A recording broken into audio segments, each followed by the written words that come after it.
మీ పిల్లలు మొండితనంగా వ్యవహరిస్తున్నారా? చెప్పిన మాట వినట్లేదా?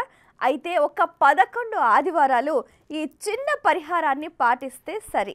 దీనికి కావాల్సిందల్లా ఒక్క పీచు ఉన్న కొబ్బరికాయ మాత్రమే. ఒక సాయం సంధ్యా సమయాన ఆదివారం సాయంత్రం 6 గంటలకు చక్కగా మీ పిల్లాడికి పీచున్న కొబ్బరికాయని చేత్తో పట్టుకొని ఓం నమో నారాయణాయ అంటూ కూడా 7 సార్లు పైనుంచి కిందకి, కింద నుంచి పైకి దిగదుడిచేసి దాన్ని ఎవ్వరూ తొక్కని ప్రదేశంలో పడేయాలన్నమాట. అలా ఒక 11 ఆదివారాలు చేస్తే సరి. వాళ్ళ పైన ఉన్న దృష్టి దోషం, నజర్ అని కూడా అంటూ ఉంటారు కదా, అదంతా వెళ్ళిపోతుందన్నమాట. అప్పుడు ఏమవుతుందంటే ఒక అనుకూలమైన వాతావరణం, పిల్లలు చెప్పిన మాట వింటూ ఉంటారు.